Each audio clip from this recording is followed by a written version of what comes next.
Ustaz, ada nggak sih batasan ataupun tuntunan dalam Islam supaya kita nggak boros?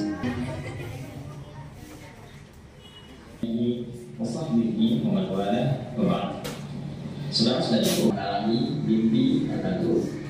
Yang ketiga yaitu kita berpikir di sanad kelas 5 tentang tata cara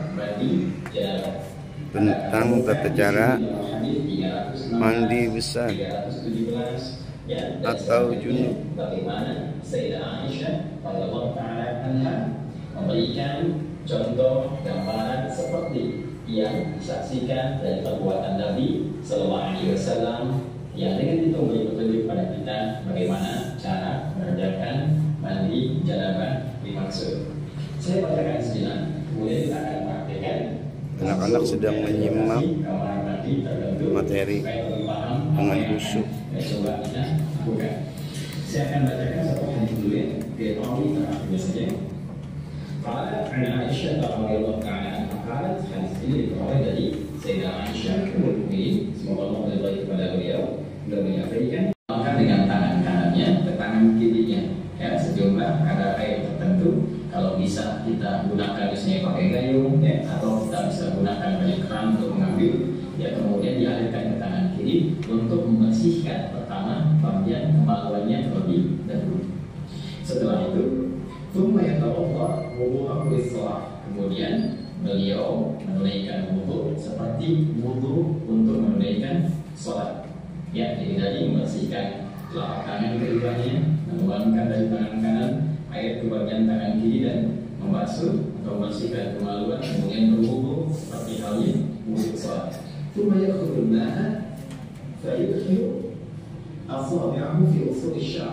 Kemudian beliau mengambil air, ya, lalu dengan air itu beliau menyela-nyela, ya, di bagian rambut kepalanya sehingga meresapkan air pada bagian kepala secara merata. Lalu lanjutkan, ini mohon izin saya nggak pakai kacamata ya, jadi saya menyesuaikan. Bismillah.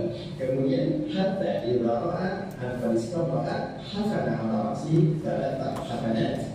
Kemudian ketika beliau sudah merasakan ini sudah mulai merata dengan baik, ya, baru diserapkan, ya, dialirkan secara merata dengan jemarinya. Setelah itu baru kemudian dibasuhkan, ya, 3 kali basuhan disiram, ya, ke kepala itu sehingga menyerap dengan sempurna ke bagian pori-pori dan ke seluruh bagian kepalanya.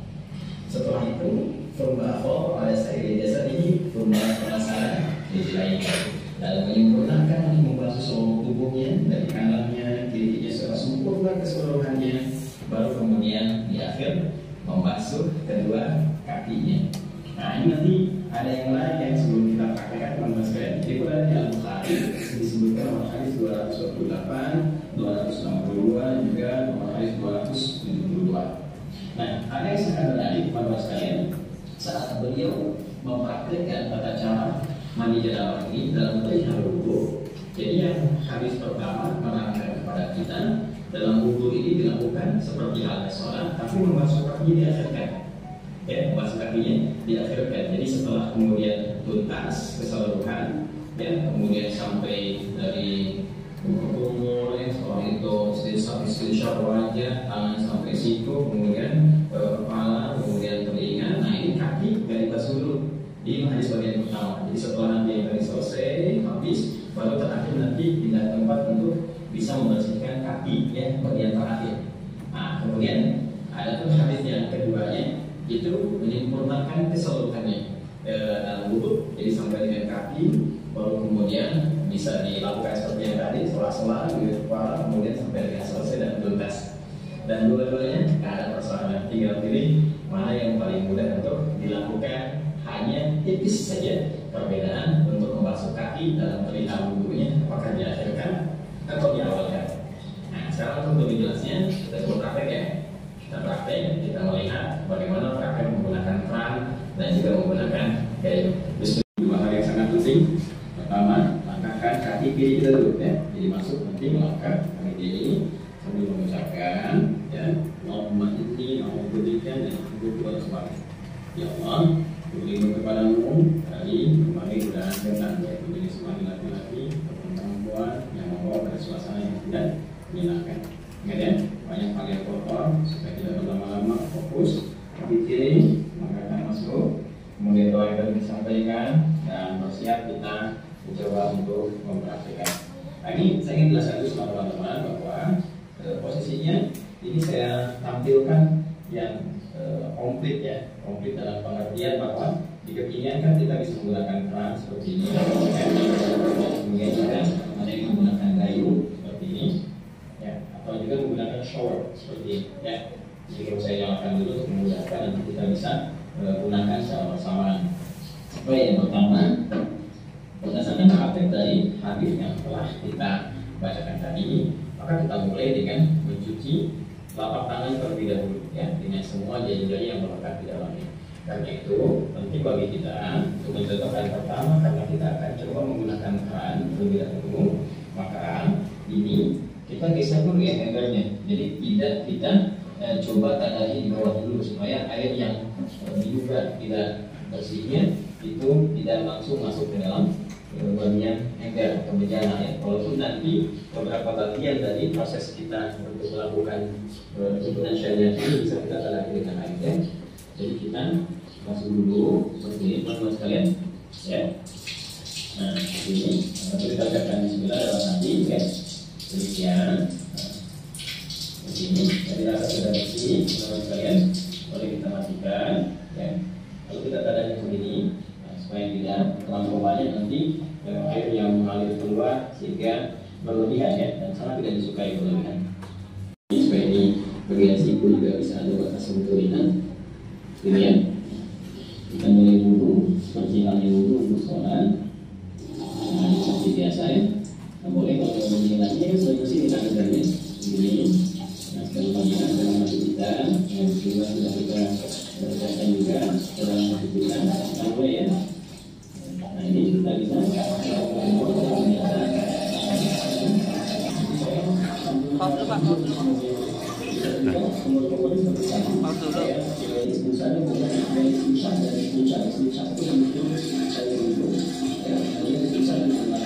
dalam suasana COVID semacam itu penting, karena nanti reseptor virus itu yang suka menempel di bagian hidung ya, sebelum masuk ke laring, ke faring, lantas ke paru-paru dan begitu dari semua itu ya. Nah ini bisa sedikitnya bisa dikeluarkan dengan skin shot, untuk hidung dari skin shot dikeluarkan seperti contohnya ya. Itu ya. Baik. Nah informasi saya sudah, kemudian seperti biasa belajar ya.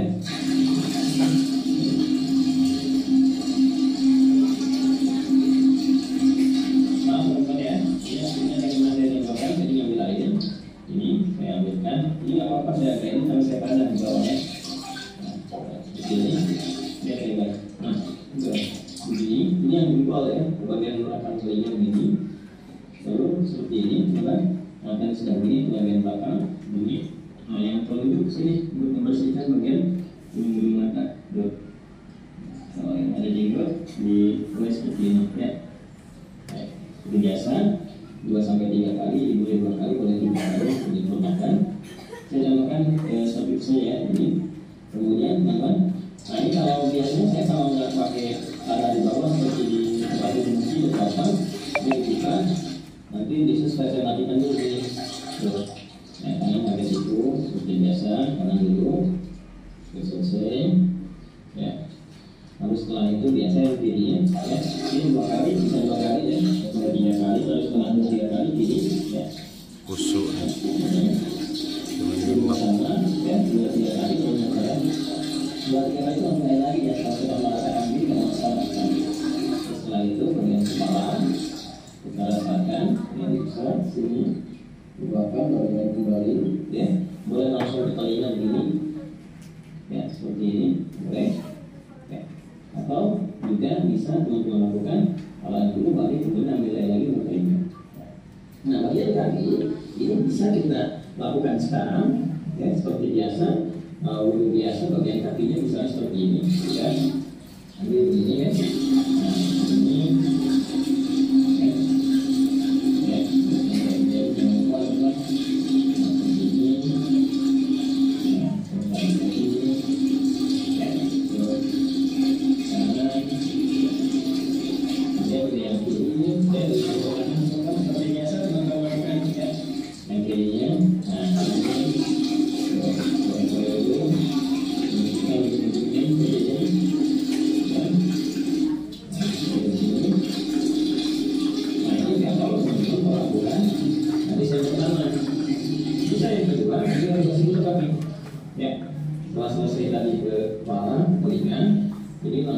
kemudian melakukan yang selanjutnya apa itu?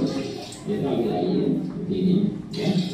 Saya kita tambahkan dulu sedikit seperti ini, lalu di sela-sela sini, ya, sampai kita merasakan bahwa kepala itu sudah mulai basah, ya, begini ya, nah, kita sambil lagi, ini jangan lagi nggak apa-apa, nanti saya sudah air ini,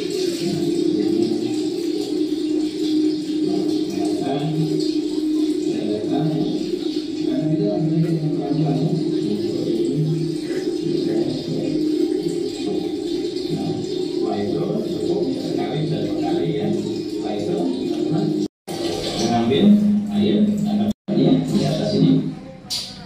Ini saya tulis dulu ya, memudahkan ya nggak ini semua. Mengarahkan ini seperti ini juga, ya. Nah, ini tinggal ini aja atau dipasang di atas seperti tadi. Ya. Nah, ini pasangkan lagi. Nah, lihat seperti ini. Nah, ini perlu diatasnya. Kanan ini pakai apa? Pakai sabun dan seterusnya. Kemudian selesai teman-teman sekalian, ya, jadi ini sudah disambungin, nah semua. Nah, kalau yang bagian pertama tadi yang kakinya belum dibasuh, belum dibersihkan, maka berpindah tempat, ya, berpindah tempat itu supaya tidak teraliri oleh air yang tadi sudah kita masukkan ke tubuh kita sehingga langsung bercampur kotoran-kotoran yang mungkin tidak banyak sempurna, itu yang hikmahnya. Maka berpindah sedikit, kan? Kemudian kita mulai basuh kaki, ya, yang tadi belum terbasuh dalam dulu tadi pada hadis yang pertama. Boleh kita masukkan sesuai seperti yang dalam apa namanya dulu kita ambil seperti ini, ya, masukkan, nah seperti ini, ya, ini masukkan secara sempurna, kan? Seperti ini, ya. Atau karena saat mandi tadi kan sudah dibersih gosok-gosok, bisa kita tumis juga bisa, ya, ini bisa. Nah seperti itu. Nah cuma kalau kita ambil habis yang kedua, kita ingin gunakan wudhunya sempurna sampai yang kaki seperti yang saya contohkan, maka yang terakhir nggak perlu dilakukan lagi. Ya, cukup kita siram aja untuk selanjutnya kan selesaikan. Dan sudah selesai. Nah, karena sudah besar, ada satu menghilangkan ada salah yang besar, otomatis yang kecil juga hilang. Jadi tidak perlu kita berwudu kembali. Kalau karena sudah selesai kan tadi wudu sudah, kemudian mandi juga sudah, jadi tidak wudu pun ya tidak menjadi persoalan, tidak perlu wudu lagi. Tinggal pakai handuk, ya, diselesaikan, dirapikan dan selesai tuntas. Nah ini teman-teman nanti nggak bawakan handuk, jadi saya harus keluar untuk contohkan dulu keluar kamar mandi dengan menggunakan kaki kanan. Ya, kita keluarkan menggunakan kaki kanan seperti ini. Ya, sambil kita berkata, ya, alhamdulillah, alhamdulillah, wahai ya, dari Allah, alhamdulillah kami memaafkan karena saat tadi kita berpikir ya, mengibadah dan situasi tempat yang tidak bersih dan kurang sehat, dan kita bersyukur kepada Allah, menjadi Allah akan memberi gangguan dan menyehatkan kita setelah kita mandi itu ada kaitan kesehatan keluarga itu selama ya. Teman-teman sekalian, itu yang bisa di-share, disampaikan. Makanya sudah dicobakan menikmati fisik dan jiwa. Jadi kalau belum jelas juga ya, ini cara apa lagi solusinya jawabannya, ini harus dilakukan. Nah, yang disampaikan bahasa-bahasa juga udah, itu tinggal mudah-mudahan bermanfaat. Saya sampaikan terima kasih. Assalamualaikum warahmatullahi wabarakatuh. Waalaikumsalam.